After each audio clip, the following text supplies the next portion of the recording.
Youth sports families and fans huddle up. Wherever life takes you, Game Changer keeps you connected. Stream games live in full HD when you can't be there. Get play-by-play updates right on your phone. And share game highlights with everyone. Full bragging rights included. Live the game like never before with Game Changer. Create your free account today at gc.com. Yeah, cool! A Lego set is a gift that always clicks. And clicks. The end of the final lap, and we've got a champion. And clicks. For kids who love everything on wheels, choose a Lego set. A gift that always clicks. The Podfix Network.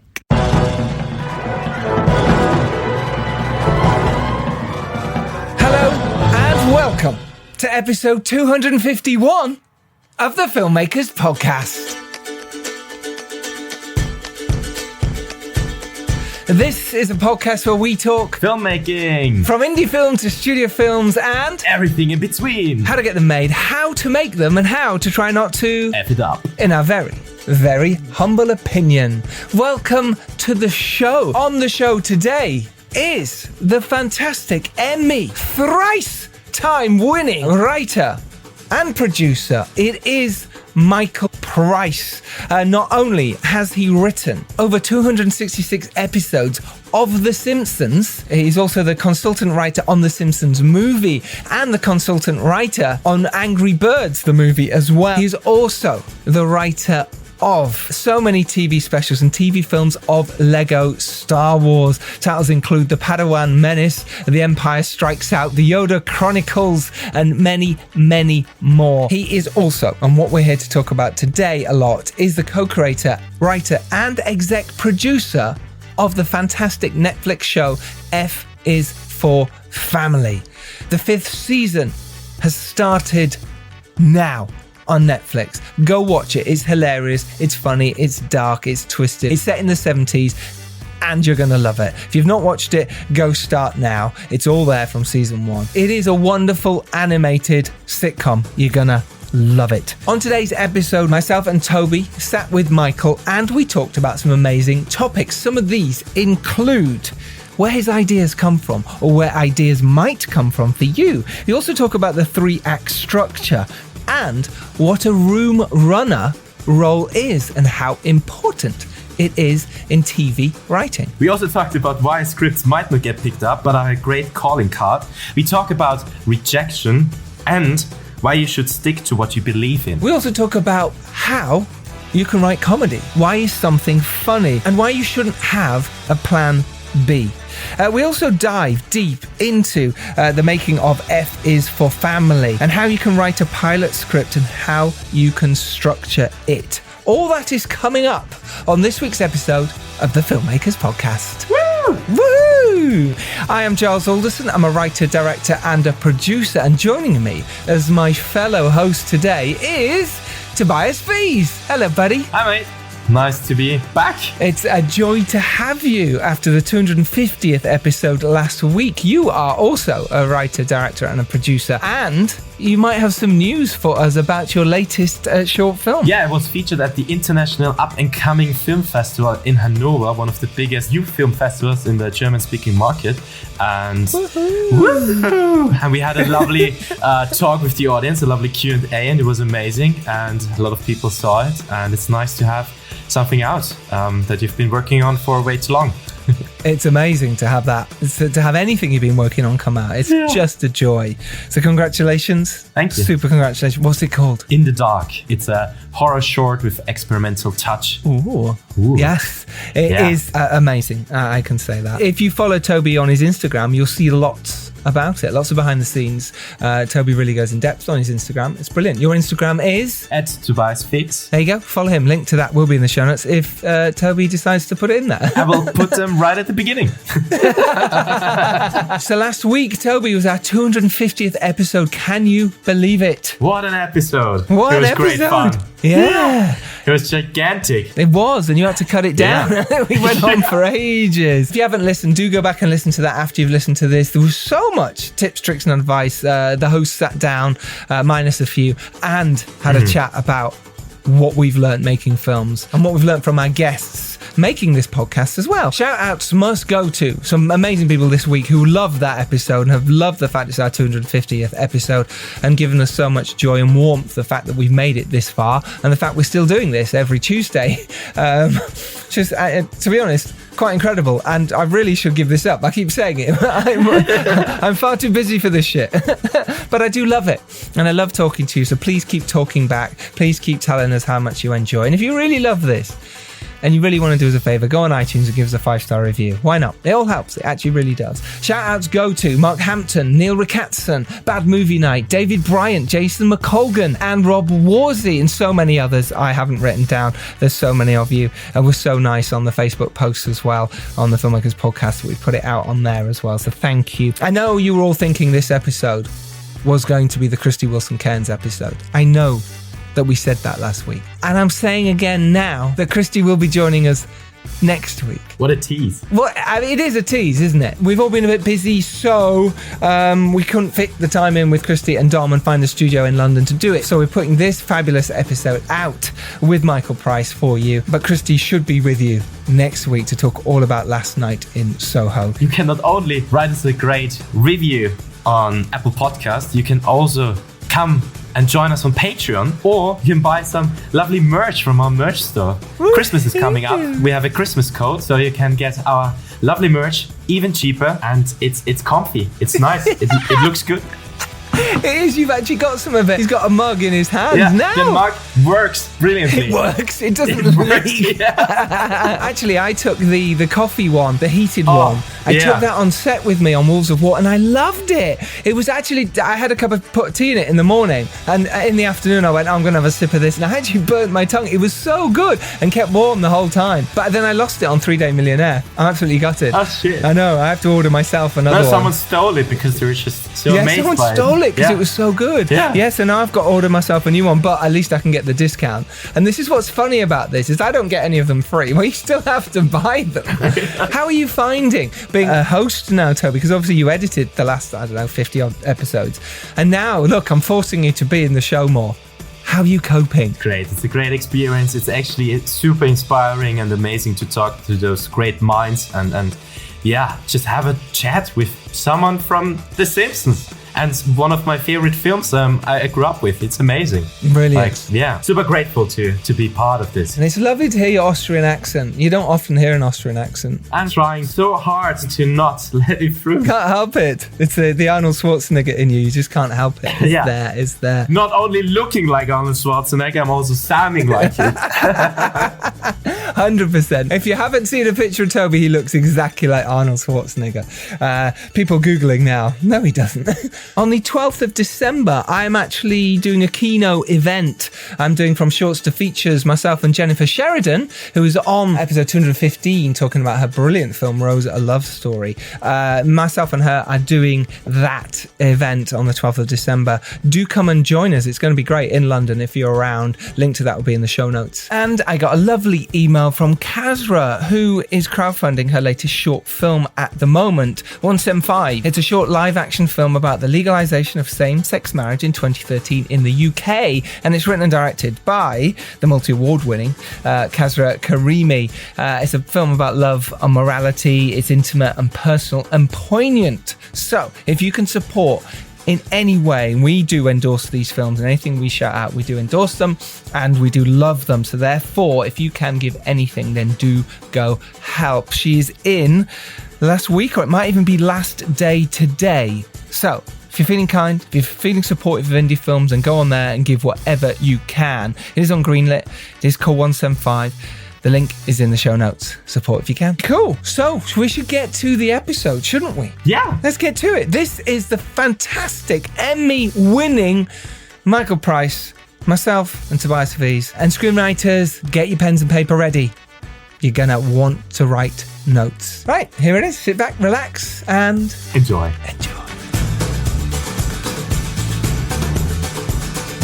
Hi. Hey, how you doing? Hello, how are you fellas? I'm very good. I'm good. Excellent. Where are you at the moment, Mike? I'm in my home in lovely Sherman Oaks, California. Oh, how nice. I suppose, because it's morning there, isn't it, at the moment? It's 11 o'clock in the morning here, yeah. Cool. That's right. Would you start your day by writing already? Would you get up early and do some type of writing? Is that kind of what you do? Or were you just, you know what, I might have a coffee, I'm doing a podcast, I'll do that later? Is there a typical day? Well, it depends on what's going on currently at the moment. And at the moment, with F is for Family being finished, I am currently still a full-time member of the writing staff and producing staff of The Simpsons. Mm-hmm. So we are getting ready to start talking about stories and scripts and episodes for our next season, which will be season 34 of The Simpsons. I know, it's crazy. So we're kind of at the end of the current production season of what is called season 33.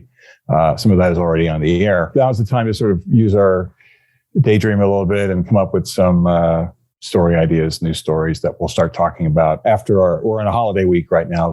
Tomorrow was Thanksgiving here in the United States. So, so we're off, but we're sort of still like come in on Monday with a couple of ideas. So I'm sort of working on a couple of those ideas. How does it work? How do you, like you say, when say, oh, just come in with a couple of ideas? That's always like, you know, that's either you run to that and go, yes, that's it. I've got loads in my back pocket. I've been thinking about these characters. Or you go, oh my God, it's like bringing homework day, isn't it? It's a little bit of both. It's a little bit of both, especially when we're on a show like this that's now, we've gone past 750 episodes, I believe.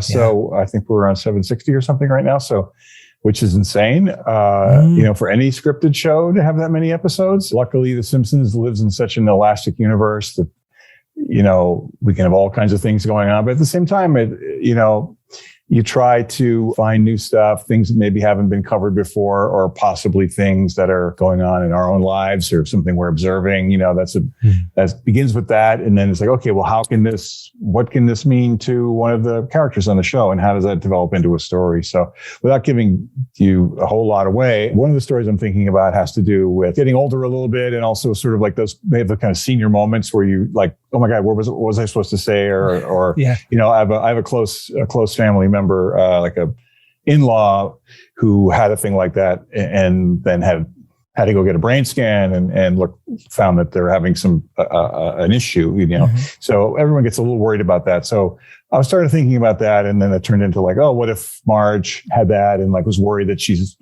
losing her memory, you know? So then that turns into possibly a thing where there's all these they sell these kind of drugs now that are homeopathic, you know, memory helpers, you know, and that got me thinking about that. And then they found out that there's this whole thing where they have these competitions like memory, like Olympics of memory and thing like that. So I said, oh, but what if it was something like that? So that's one idea. I'm sort of noodling around very, very loosely, and it might not even go through, but that's one of the ideas. So, but it starts with like a real thing. And then you kind of start to think like, okay, now what? And now what? And now what? And how does, who on our show could that be an issue for? And things like that. Amazing. Obviously, because the characters of The Simpsons don't necessarily get older. I know that you jump into the future and past sometimes, but therefore you go, well, someone who's losing their mind, you go, well, maybe it's the granddad then, or maybe it's the neighbor, or maybe because, you're going, okay, well, can this happen to Homer? But again, you're living in this world of make-believe. You can kind of do what you like whenever you like, which I suppose is great, but also quite restricting in some way, maybe. Yeah, that's true. That's true. I mean, if you can do anything, then which do you pick that you do? You know, so it becomes a series of starting way out here and then kind of making a choices. You know, hopefully you make the right choices, or if you find yourselves like, this is a process that let's say if I come in next week and I present this idea and the upper level producers think it's interesting, then it would be a process of a couple of days with myself and other writers really talking it through and exploring all the different elements of what could happen before we start to kind of whittle it down. It's like, okay, our show is based on in a 3-act structure. So it's kind of like, what's the first act? What's the second act? What's the third act? You know, then it becomes that. Then it becomes an outline, and then it becomes a script, and then the script gets worked on, you know, over and over and over again until it starts getting produced. That's fascinating. How you draw from real life and then translate it into the world of The Simpsons. How does the work?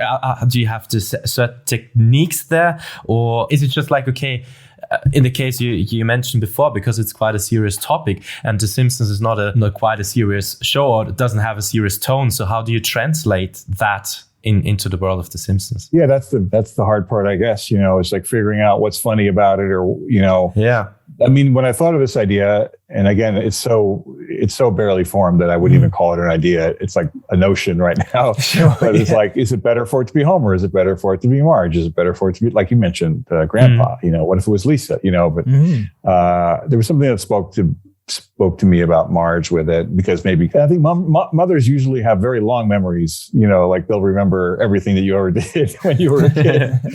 So I was thinking about that. Marge could be famous for her knowing or she remembers everything that Homer ever did. Like she remembers all the bad things that Homer ever did, so anything. But how interesting where it goes into it straight away there. You went, and how about this? And then this could happen. And I imagine when you're in your rooms with your fellow writers, you suddenly all go, yeah, that could happen. How about this? How about that? And you all jump on an idea, and you must do that with everyone else as well. And suddenly it becomes something real, or it gets shot down, right? And someone goes, done it, doesn't work. You're absolutely right. I mean, my earlier part of my life when I first started doing this was based on performing sketch comedy and specifically improv groups and improvisational stuff.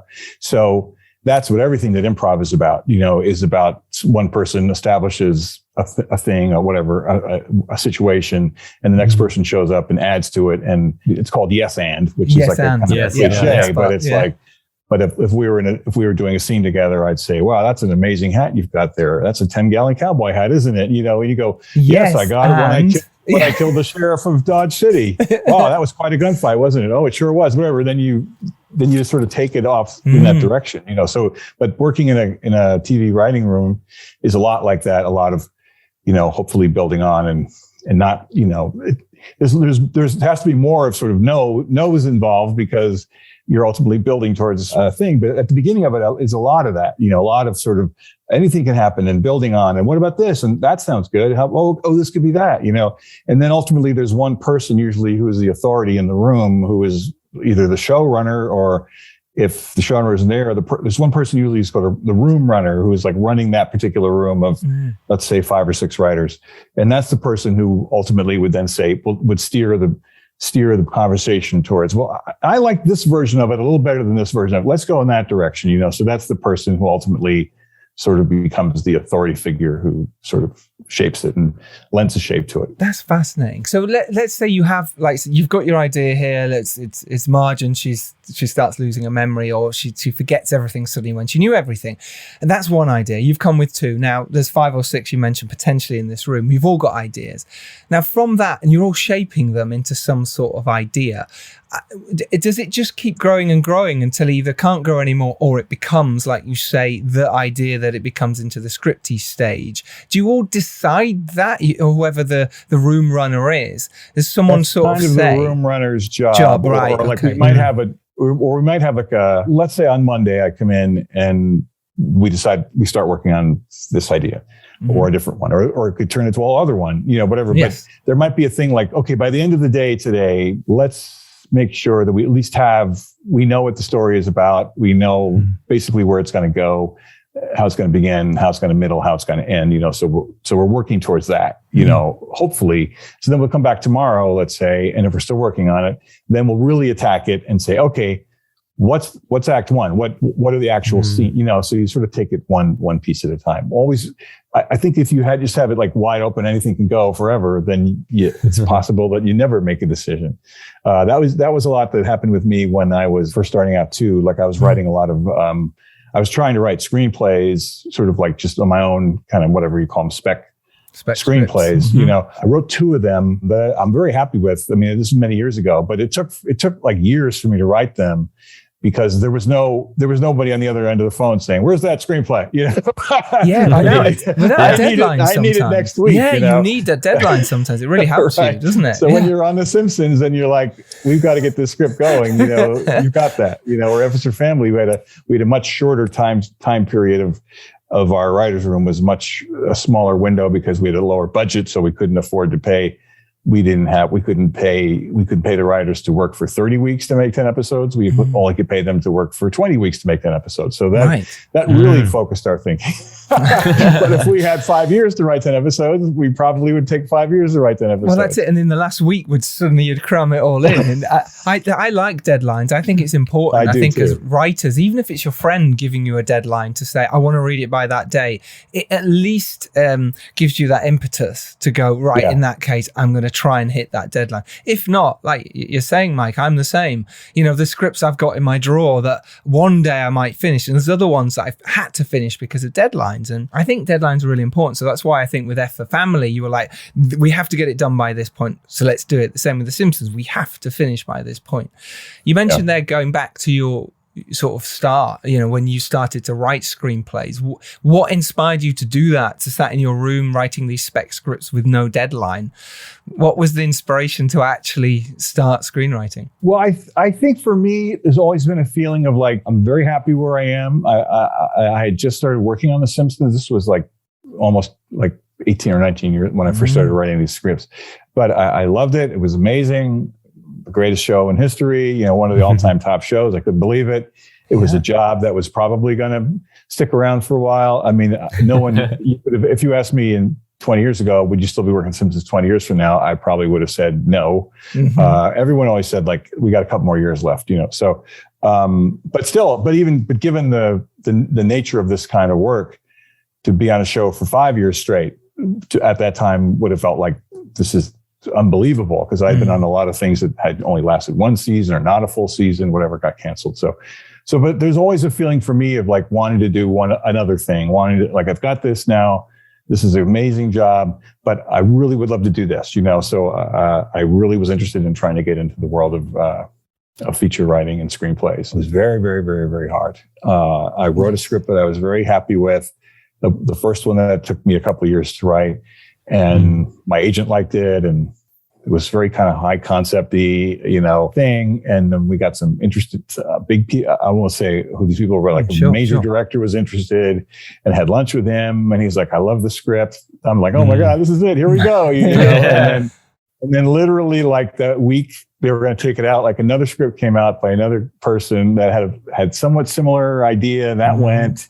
And that sort of took the wind out of the sails. And the big time director was like, oh, I don't know about this now. And he went off to make something else. And then it just that was it. Timing, you know? Right? It is about timing sometimes. Yeah. With these but things. then it turned into like, it became kind of like a calling card script, you know? So a lot of people read it. A lot of people at various studios and whatever liked it, thought it was funny. So then the next thing became me going in and taking all these meetings and about trying to get, like, they were called like open assignments, that means a couple of different things, or it used to back in those days, at least. There'd be a thing like someone had written a script, like a person like me had written an original script that the studio bought, but they thought, well, it needs a rewrite. So it was kind of coming into pitching yourself to be like, let me be the person to do the rewrite of that, you know? So it was a lot of that, like coming in and like reading a script. And one of them became a movie that was made, not a huge hit, but it was this movie called Employee of the Month with Dane Cook. I read the script and they said, okay, come in with your take on how to rewrite it. So then I spent like a couple of weeks doing that. I came in, pitched my idea, and like never heard from them again. You know, that kind of thing. And they pick somebody else. Or another kind of open assignment would be like a studio may have optioned like an article in a magazine about something. I remember one of those was another one. There was an article in a magazine about how the most beautiful women in the world live in Iceland. And there was a guy from New York who decided to move to Iceland because he wanted to meet and like fall in love with the most beautiful woman in the world. Okay. It was an article in like New York Magazine or something. Troubled now, but yes. Yeah, right. I know this was like 2003 or so. So anyway, and they're like, okay, how's that a movie? You know, so they wanted it's called a bake-off, which means that I may have had that meeting, and there might have been like a dozen other writers like me who had that same meeting who all came in and pitched their thing, and they were, out of these 11, we'll pick number 8, you know. So that's a really rough business to be in. And I know friends who were screenwriters, successful screenwriters, who would be envious of, oh my God, you work in TV. Like you've got the greatest thing going. And I was like, oh, but yeah, but movies are big, and movies in Hollywood, you know. Isn't that fascinating? That I find that really interesting. How we always think the grass might be greener. We're in a place where should we just look and go, hang on, I'm really happy. This is great where I am. I should be really happy. Yeah. And you are. And like you said, Mike, but sometimes you still want that other thing. You want that thing. You just want to keep growing and developing as a writer or a filmmaker. And I think that's fascinating. How did you deal with the rejections? Because this is something screenwriters, especially when you're starting out, really struggle with. And at this point, you were writing for The Simpsons, for instance. Right. But even then, it certainly helped that I had a job already, But if I had been writing this screenplay that I wrote, and it almost got sold, and it didn't, and I was still, doing my previous survival type jobs, which I had many of them. I mean, it was still very difficult and very hard because it was like, I felt like we were like really close to something amazing happening, and it didn't. It certainly helped that I had a really like an wonderful job that I was very, very happy at to keep me underneath it all, But either way, it's still hard because you're sort of, it's not just your idea, your script. It's like, it's it's your identity is like, so they feel like they're not just saying, we don't like your script. You feel like they're saying, we don't like you. Yes. At least that's the way I take it. I agree. And that is something that's hard, isn't it? Yeah, it's something that literally happened to me last week. I had a big pitch a couple of weeks ago and a lot of promises. And then suddenly there came a no. And it was a huge disappointment, obviously. But how I dealt with it was that I took it as a fire in me. And in order to keep going and to be like, okay, this time it was a no, but let's keep pushing forward. Let's not let yourself down by that, and just keep going and use it as fuel for your power and energy, basically. Yeah. Well, I will say that's exactly the way you have to. That's the only way you can do it. Otherwise, you just give up. Yeah. But I had a very similar experience to that, which will let me talk a little bit about F is for Family, which is that. When I first started getting some success as a television writer, I'd been on some things, and the show I was working on was made by Disney Studios. And so they came to me and they said, we really like you. We want to kind of they had like kind of what's called like an overall deal, which meant that for the next 2 years, it was called a staffing deal, which meant that that I didn't have to go out and like put myself out to get hired by shows. Like I would be guaranteed a job on a Disney show of some kind, so I would get full-time employment on these shows, which was fantastic. But also part of it was that I'd get to pitch a pilot and write a pilot, and hopefully it would sell it. But even if I didn't sell it, if I pitched 1 million pilots, didn't sell, they would still pay me whatever was to write a pilot. So anyway, I came up with an idea that I really liked. It was very personal, based on myself growing up and my dad and what it was like growing up in my little town and the relationship between the dad and the son. And we took it out, and CBS liked it, and I was excited about it, and I wrote it. And then they started coming with all these notes, and this was back in the time when I wanted it to be like called a single camera show, which is meaning like a film type sitcom, as opposed to a multicam, which is an audience show. And CBS at the time, and even still now, they really thrive on those kind of audience, like Big Bang Theory or 2.5 Men, audience shows. So they wanted to make it that. So I just slowly started giving into their, okay, I'll do that. I'll change the character. I'll make the dad wasn't likable enough. Now he's more likable. Yeah. And ultimately they didn't go for it anyway. And I felt like I'd given in too much and I didn't stick to what I believed in. And I kind of felt bad about it. And then I went back a year or two later and just rewrote it again, like the way I wanted it, the way I saw it, just for an exercise. I'm going to do my version of this, the best version of it. And I just had it as whatever in my house, and I showed it to my friends and they thought it was good.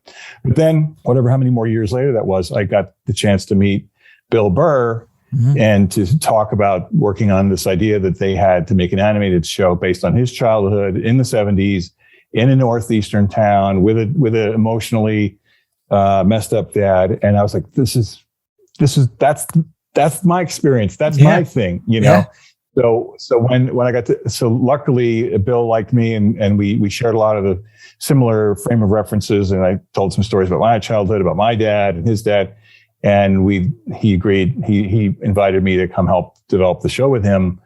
And then so many of the ideas that were in that other thing ended up being an F is for Family. So amazing. Isn't that fascinating? How an idea you had like, I don't know, 5 years ago, 10 years ago, and you wrote it down, you developed it a bit and it didn't go anywhere, can come back.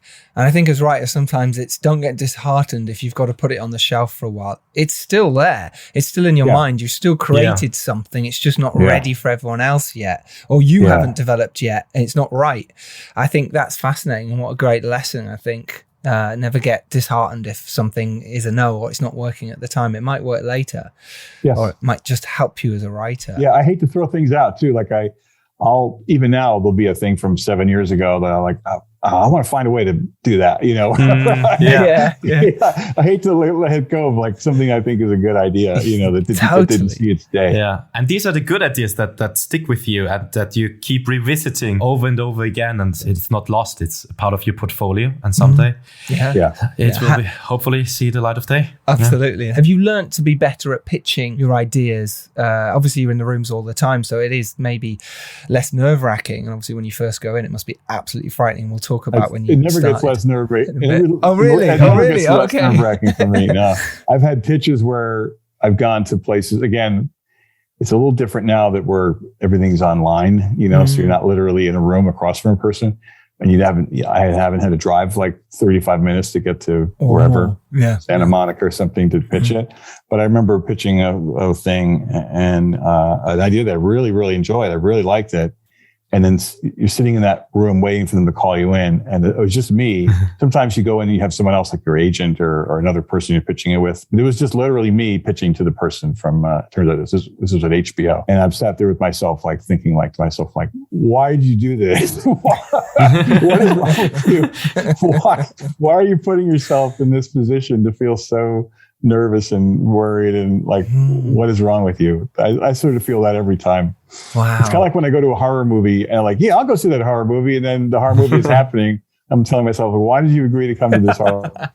It's amazing. Because I thought you'd be really great at this by now. I'm like, no, I love pitching. And I love the fact that you've just gone, no, I still find it nerve-wracking. Even though after all your success and Emmy wins and stuff, it's still frightening. I think that's nice. It's nice to hear, you're still working hard and still trying to, impress and do well, I think is really great. When you first started sort of becoming, a writer in this world and eventually a producer, you're making sketch shows, and you were writing for sketch shows before you started animation.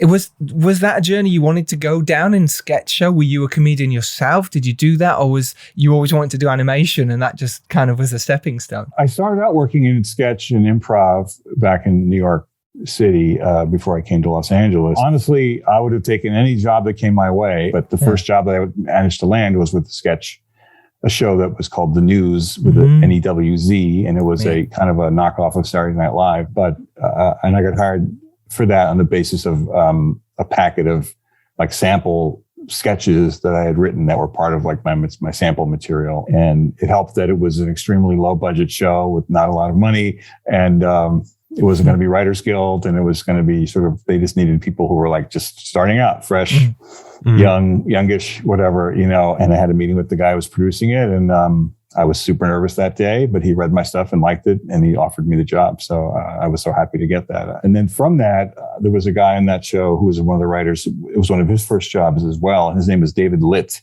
And when that show ended, he had already lined up a job working for a show on Nickelodeon called Real Monsters. And he called me and he's like, I'm on staff, but we need a lot of scripts written. We have positions for episodes to be written by like freelance writers. Would you want to come in and meet with us and maybe you could write a freelance episode? I was like, absolutely, yes. So then I came in and luckily I got to write 2 episodes of that. And then over the course of like the next year or so, they changed. Some people left and everything, and they had some openings. So then because I'd done a pretty good job on the freelance episodes, they hired me onto the staff, for the next 2 seasons of that show. Amazing. That must have just felt great. That must have just been like, oh wow, I'm a writer now. Was it at the time?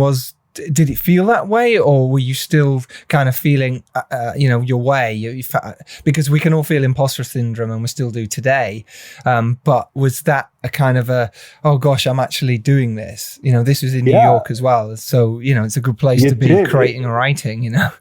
This was all out here in Los Angeles, but this was Los Angeles by then. Yeah, Okay. but yeah, absolutely. I mean, because when I got the first job on the sketch thing, it was only a 3-week job. It was the pilot of it, and then I had to wait about 5 months to see if it would become like an actual show, which it did, and then we worked for like 6 months on it. That's when I felt like, wow, I'm really here now. I'm here. I've arrived. Yeah, I'm in Hollywood or whatever. This is it. I'm in Hollywood, and we were working at a studio. It was literally like, my wife, who we were just dating at the time, but she came to visit me at the office where I was, and it was at the studio called Sunset Gower Studios, which is on the corner of Sunset Boulevard and Gower. It had been Columbia Pictures back in the old days. Nice. But we worked in this ramshackle, crappy little building, and the men's room had a window, and out the window you could see the Hollywood sign. Perfect. What more do you want? It was like, I'm peeing by the Hollywood sign, I grew up like idolizing everything to do with Hollywood and everything to do with LA. Yeah. So I was like, wow, I'm really here. Then the show ended very abruptly. Just one day we were working, the next day we weren't, and then I was like, now I may never work again. So, and there was a cold period there where nothing was happening, and I got to write that script for Real Monsters, and that sort of started the ball, kind of rolling again. And once I got hired on staff of Real Monsters, I felt like, okay, now I can see how this could be like an ongoing thing. But it still was like a lot of hustling and going from that to this and wait. And the thing that really felt like, okay, now I'm really feel like I'm getting somewhere, was to get my first like primetime sitcom. Even though the show I was on was the show called Homeboys in Outer Space, which was on the UPN network. And it's still, if you Google it right now, you'll see it's listed on like every list of like top 10 worst shows of all time, or it's like a joke. But the staff on that show, the writing staff on that show, were incredibly talented people who went on to great careers. The two guys who created American Dad, Mike Barker and Matt Weissman, were on staff with me there. Myself and guys that have gone on to have just giant careers were all starting out on that show. So, and I met Mike Reese and Al Jean on that show. They were on like a part-time basis on that show as consultants, and that's how they got to know me. And they hired me for one of their shows, and then we worked on some other things together. And many years later, 5 or 6 years later, when a spot opened up on The Simpsons, and they'd gone back to The Simpsons, they knew me and hired me for The Simpsons. Wow. So I wouldn't have gotten The Simpsons if I hadn't been on like this thing, the worst show of all time. Homeboys in Outer Space. I think that does say everything about you as a person. Also, the fact that they wanted to work with you again. And I wanted to touch on that because, we can all go and try and create something. And hey, we might be lucky enough and get a show on air or get a film made.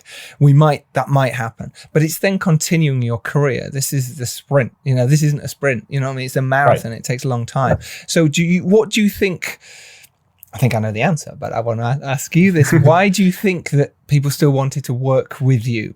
And it might not have just been your writing, but let's, what do you think it was? I would say for anyone, but I think it helped for me, it's a combination of talent, of being funny, being able to write good scripts or whatever. Aside from that, that's kind of a given. Like you're not going to get close to being hired to work on a writing staff if you can't do that stuff. For sure. Then the intangibles, I think, are like a lot of what I said earlier about the kind of improvisational nature of things, or of like being able to go with the flow and be collaborative and be, and say I'll never forget on that show, Homeboys in Outer Space, I wrote my first draft, I turned in the first script that I got to write for that show. Mm-hmm. And I just labored on it and just, dotted every T and like worked it. I was up until like 4:00 in the morning the night before, just making sure it was so good and like punching up every joke and really wanted to impress them. And I turned it in.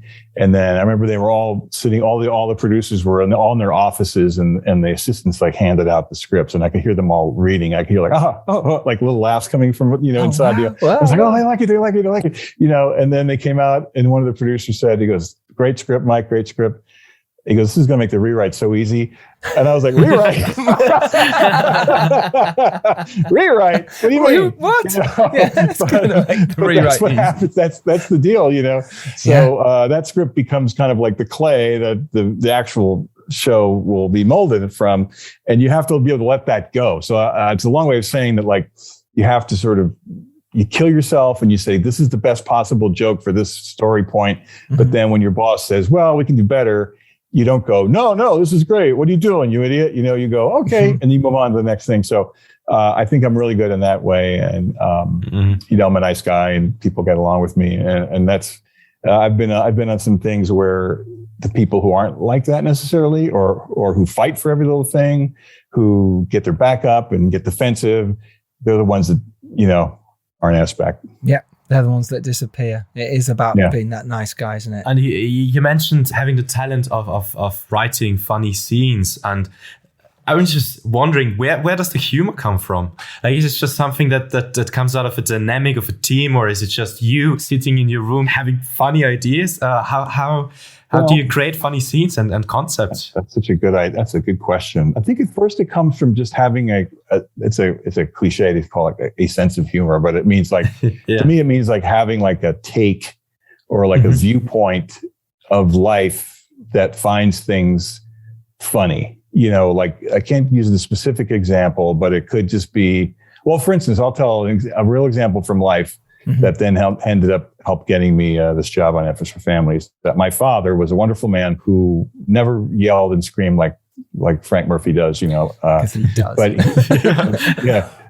but he had if he had anger issues, he would find weird ways to get it out. So one time when I was around 9 or 10 years old, we were watching television with my two brothers and I, and a TV commercial came on for this cigar called White Owl Cigars, and the TV ad was this guy in a big kind of a wingback chair, like looking all smug with the cigar. And he goes, you may not smoke White Owl cigars right now, but if you take one puff, you will, because we're so good. He goes, we're going to get you. Like that was their catchphrase. Is, we're going to get you. And he goes, oh yeah, we're going to get you. That was the whole thing. We're going to get you. And my dad must have had a bad day that day or whatever. And he kind of yelled back at the guy on the TV through the TV screen. And he goes, you're not going to get me, you son of a bitch. And so, I mean, any other kid, you could have that could have gone by, but I really hung on to that. I remembered that, it struck me as like, even though I wasn't a writer then, I was 10 or 11 years old. It struck me as like, that's a really decisive moment to my dad and who he is as a person, as a character, So I think like a comedy writer tends to look at people that way and like sort of see their flaws or their foibles and find it funny rather than say anger making, So I have some friends who will something like that, well, not something like that, but a thing will happen where someone like a friend, let's say, says like, hey, let's go to lunch, and then they go, okay, great. And then they stick you with the check, which is not a great thing, but you can also see that like, that's who they are. I tend to see people as like sitcom characters. So if you think of it that way, then it's like, you're sort of filing away little moments, little things, then it comes down to actually what you were saying, Toby, is like, how do you write the scene? Yeah. That becomes where the craft, I think, becomes where you, and it also helped for me, you've heard of Malcolm Gladwell. He writes these books about society and things like that. And he had that book about, one of his books, he's written about a dozen of them, but the one that says like, in order to become great at something, you have to put like 10,000 hours in of it, and at the Beatles, by the time the Beatles played the Ed Sullivan Show, they had played like 1,000 shows in Hamburg and Liverpool and everything. Anyway, for me, that was just watching TV. So I spent my 10,000 hours of my childhood watching every sitcom, every cartoon show, every movie, every like Marx Brothers, Abbott and Costello movie, and just learning like the rhythms of comedy and how a joke works. And so by the time I got hired to write something, I kind of had it already in me. That's incredible. I think we're all storytellers, right? I think, and it gets sort of beaten out of us. Not beaten is the wrong word, but you know what I mean? In terms of when we're a child, we watch all these things and we know how to tell a story. We do it all the time with our imagination as a child in the garden constantly. And suddenly that gets horribly taken away. It's like, stop daydreaming, stop thinking about this, stop doing this. And what sounds great, Mike, is, and I think all as creators kind of hang on to this, is we hang on to our childhood of imagination and stories and what works and what connects. And that's what makes us creative. And that's what makes these ideas. And for you, it sounds brilliant that this is what you did. Your life was, I'm going to be a writer for, this, therefore I'm going to watch all this. Amazing. I wish I could have known that at the time, because I remember my younger brother used to make fun of me for like watching TV too much, and he'd say, "Come outside and play," and I go, "I'm watching this episode of Gilligan's Island or whatever." Yeah, and I'm going to write for one of the biggest shows ever one day. So I'm going to win an Emmy. Here. That's right. I'm working here. I'm preparing for my career. Talk me through the differences of coming on as a writer on The Simpsons and then ending up doing 266, if not more, episodes by now of that show, and then coming on to F is for Family, where it's a brand new show, right, based on obviously you as the creators and the other creators in there as well on their lives. How do you start a show like that? And what's the difference between coming into a show like The Simpsons and then starting F is for Family from the ground up? Well, coming into The Simpsons was both great and terrifying for me. It was great because I was already just stepping into a show that had been on. They were in the middle of season 13 when I started. So they were already doing way pretty past well. Being, we already, which is a pretty ridiculous number. They Yeah. were doing pretty good, so I didn't have to. It wasn't up to me to come up with like, who's Homer, what does he do for a job, all that kind of stuff. Yeah. But at the same time, it was very daunting because the show has a huge canvas, as we all know, and there's dozens of characters and history, and at that point there are almost 300 episodes. Which even that is an astounding number. And I had, in the interim years when it first came on, I watched it a lot. But then, as I started working on my own and getting married, having a son and everything, I wasn't like watching it every Sunday night, and I wasn't like watching 5 reruns a night. So, so by the time I started working on it, and once I knew I got the job, I got the job, and then I didn't start working for like 6 weeks. So I spent those 6 weeks like watching every night, watching everything I could. Yeah. There were only VHS tapes of it at that time. There was no DVDs or certainly no streaming then. So I watched everything I could. But even going into my first day, like there were these characters. They were banding about talking about these characters, and I've said this a couple of times. But one of the first day we were working on the show, that turned out to be episode 300, which is where Bart sues Homer for emancipation, and then goes and lives in that skateboard place with Tony Hawk and everything. And anyway, so Bart was suing Homer in court, and so the writers were talking about like, well, who should Bart's lawyer be? Who should Homer's lawyer be? And I think one of the lawyers ended up being Gil, who I didn't even know who Gil was. Someone said, "How about Gil?" And I was like, okay, I don't know who that is. Sure. Why not Gil? Yeah, Gil's the best. Absolutely. Yeah. But then, favorite character. Yeah, that's right. But then the other guy said, Ian Maxtone Graham, who was one of the co-executive producers who was running the room, said, "Well, what if it was Burns's lawyer?"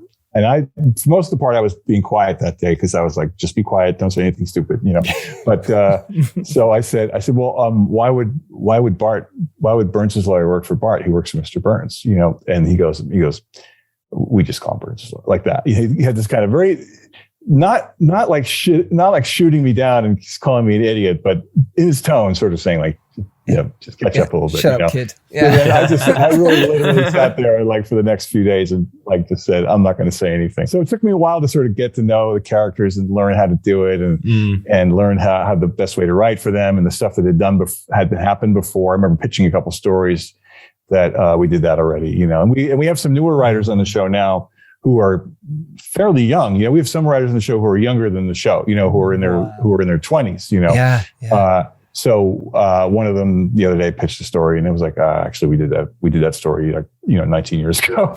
it's not her fault, she hasn't watched all 790 episodes, but so that was hard. But then, so when I got a chance to make F is for Family, it was literally like starting from scratch. So I was Bill Burr and I, and along with our producers Peter Billingsley and Victoria Vaughn, we were the Matt Groening, we were the Sam Simon of that show. So we really started from scratch. So all we had at the beginning was just this family.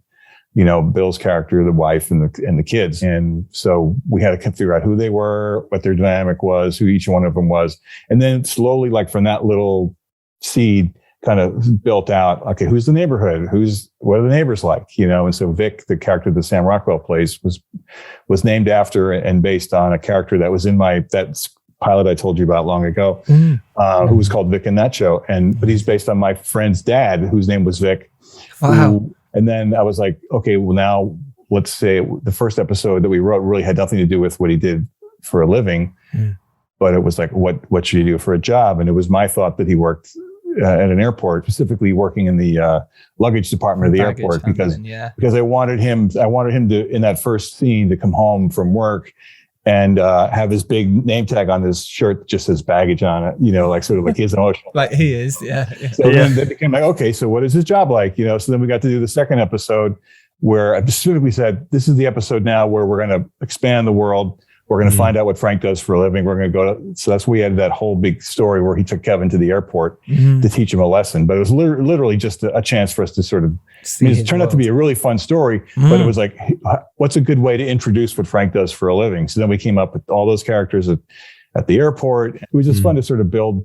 And every time in a way, it is kind of like improvisation where we established that guy and now he's part of the show, and then we needed Frank to, we wanted the story where Frank felt like maybe he's going to get promoted. So we said, okay, who's the big boss? So we created this character that Gary Cole played, Roger Dunbarton, and his wife, Brandy, and all that stuff. And became the football game. And when you're, like I say, in this place now, there's a time when you're sitting there and you're going, okay, well, this could be the pilot episode, then this develops into this.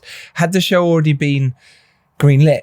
Were you in a place where, okay, we know we're doing, I don't know, the whole first season? So you already knew that at that point? Well, pretty much. The process of coming up with it was coming up with the idea and pitching the idea around. And then when Netflix decided they wanted to do it, we'd already written a pilot script that was part of our pitch. Was like, here's the pitch and here's our pilot script. So sometimes you do that, sometimes you don't. But in this case, we did. So that first story about the TV being broken and everything, that was all in that original pilot.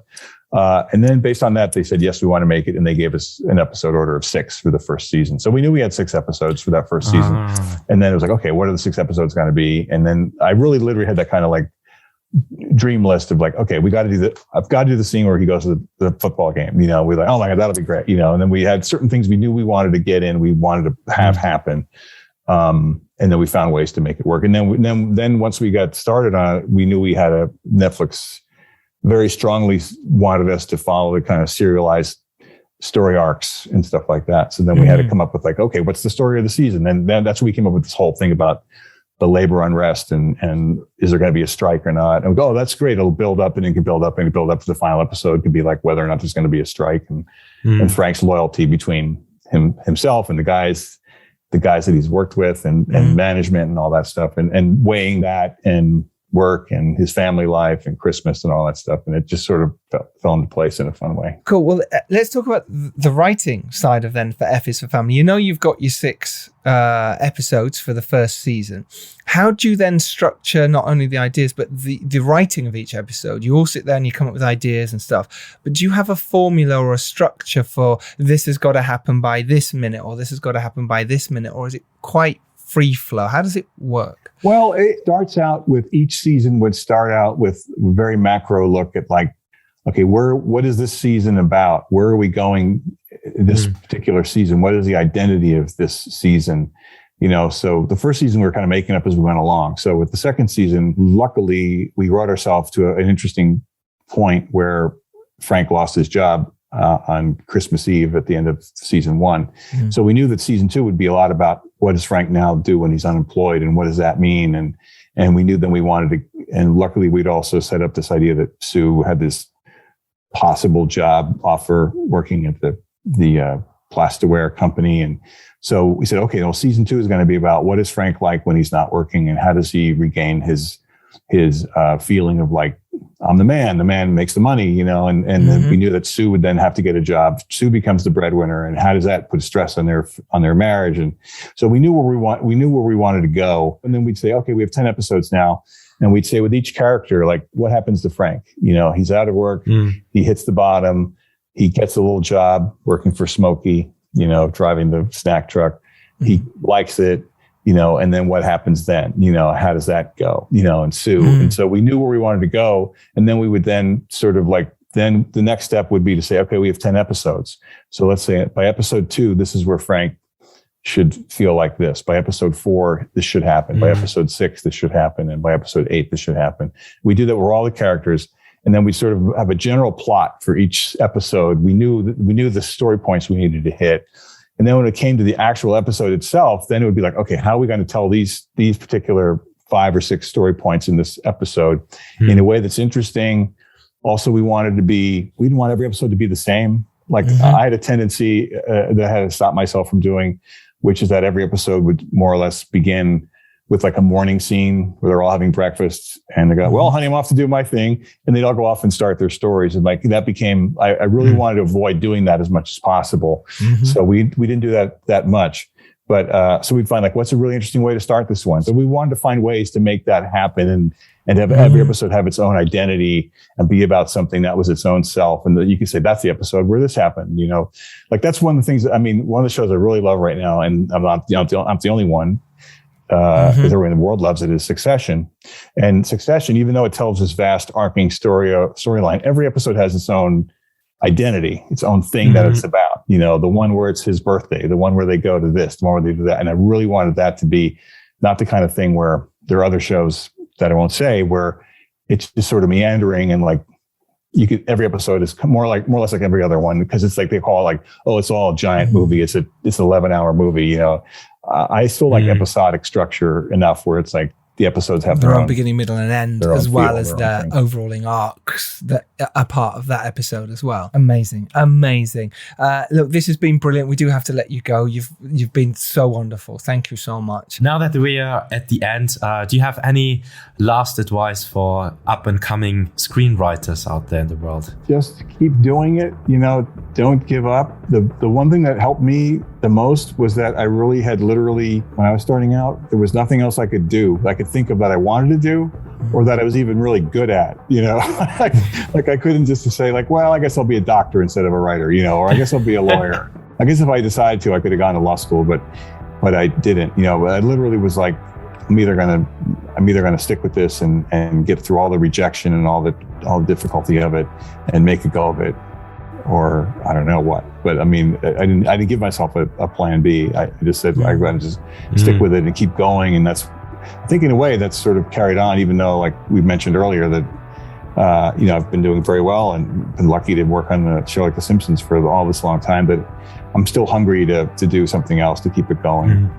You know, because I love it so much, and I can't think of anything else I'd like to do that's besides this. Amazing. Mike Price, thank you so much for your time. Absolute superstar. Wish you the best with the final season. Hopefully it's not, of F is for Family. It's on Netflix. It's out. And now go watch the final season. Go watch all the other seasons if you haven't yet. It is brilliant. It's hilarious. It's dark. Wonderful. Mike, thank you so much for your time. You are wonderful, superstar. Really, really appreciate you coming on and sharing your knowledge. So thank you so much, Mike. That was incredible. You can go and screenwrite your film. You can go and write your TV series or your animation, your comedy, whatever it is. Just know who your audience is, know who you're trying to write for, and go do it. And if you're lucky enough to rise up and do well, just as Mike has done, it is your duty to send the elevator back down. Thank you, Mike. I had a great time. Thank you so much. So nice talking to you. Thank you so much. Thank you, Toby. Thank you. We will see you all next Tuesday when hopefully we'll have Christy Wilson-Cairns. Until then, go out and make your films. Make it happen, people. Make your TV happen. Do it. Bye-bye. Bye-bye.